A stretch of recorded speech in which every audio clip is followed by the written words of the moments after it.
Hello ladies and gents, my name is TheSparrowsJourney once again, and this is H1Z1. I wanted to make a very laid-back video about how I start H1Z1 each time I die, each time I respawn, or each time I join a server. Now, the very first thing you should do, and bear in mind, this is my way of doing things. It might not be the best for you, for your game style, but it's the best I've found so far after 30 hours of gameplay. The very first thing you want to do is joining a server. There are two things you can shred, and you probably never realize yourself. Now, if you shred your belt pouch, it will give you one scrap of cloth. That is very short. That is not a good amount of scrap of cloth. So what you want to shred first is probably your shirt. It will take away 90 bulk from your inventory room. But that scrap of cloth will be good. What for? You have 4 now, and most people come to the crafting and make a makeshift bow immediately. Someone is about to kick my ass. You! I was born zigzagging, man. My mother had to catch me after the doctor dropped me. Isn't it lovely trying to make these videos in a PvP server? I am dumb. Most people just shred their shirt and they go straight for the makeshift bow, which requires 1 cloth and 1 stick. I go all the way with shredding, and most people don't realize that you can't actually shred your pants, and I go pantless. This will give you in total 8 scraps of cloth. If this was working. Oh yeah, you need to get out the scrap of cloth from the black jeans so that you actually can shred it. So let's do it again. And it will give you 8 scraps of cloth. This is useful. What for, you're probably wondering. You still don't have it here in the crafting system, and I started a new, completely new fresh character so that I could, you know, do all these steps so that you can replicate them if you want to do this yourself. If you put here the scrap of cloth, you will find out how to make a satchel. Ladies and gentlemen, a satchel gives you 300 bulk of inventory room. So if you do the math, you're trading 190 bulk of room in your inventory for 300. Not only that, you can also have that scrap of cloth you needed for your bow. So I'm gonna stop taking a dump, I'm gonna pick up a stick, and I'm gonna make that bow happen. Come here to discovery again, wood stick, scrap of cloth, and bam, makeshift bow. You can make it, I think, with just only 1 scrap of cloth. There we go. So, in total, you traded your shirt and your jeans for 1 satchel of 300 bulk and 1 scrap of cloth, and finally, 1 bow. The next step would be making wooden arrows, obviously, picking more sticks and whatnot. Now, you might come with the argument, hey, this has a problem. I have never seen jeans into the world. You can find a shirt and you can get it back. So this means having 1 less 100 bulk in your room inventory for the future. But let's be honest, guys. After this, you can probably and will probably improve your satchel, which you can do it with a frame. That will give you a backpack with 1,200 bulk, which is a lot. What is the real need for your jeans? And again, let's be honest once again.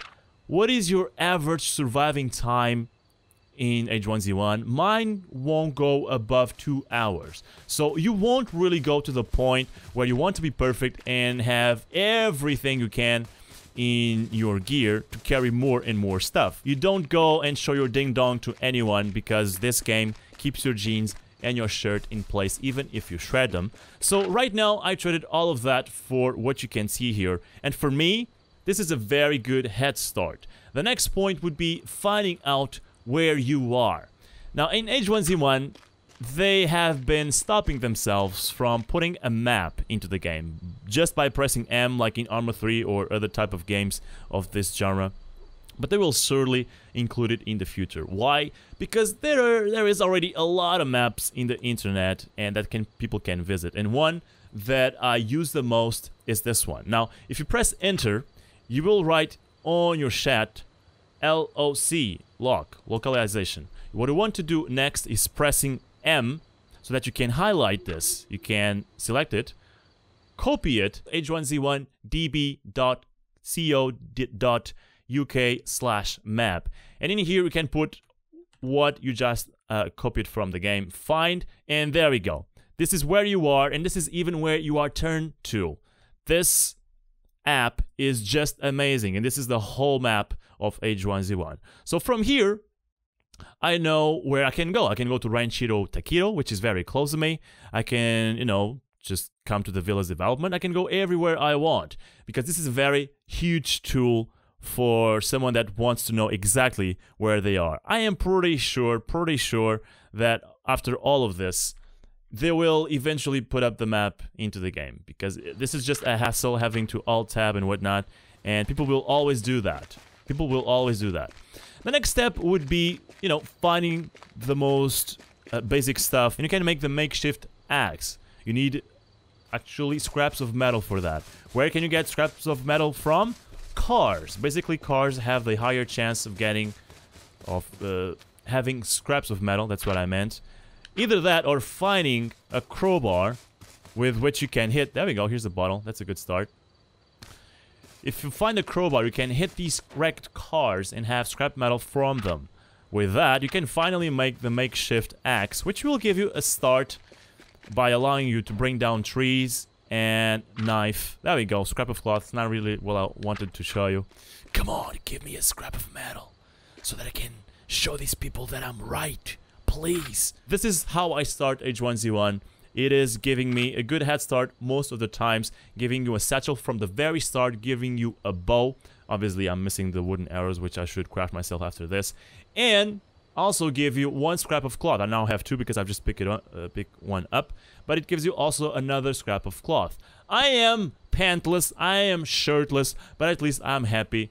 And this is how I start the game. Ladies and gentlemen, oh, and to get more scraps of cloth, you should try and bring zombies down with one headshot, so that you can use only one wooden arrow. And if you have that makeshift axe, which you should totally aim for to get, not only you can skin those animals, but you can skin the zombies for more scraps of cloth. There's another tip for you. I'll see you next time. I'm TheSparrowsJourney. Please like, comment, and subscribe if you enjoyed this. And I'll see you next time with less kill on sight.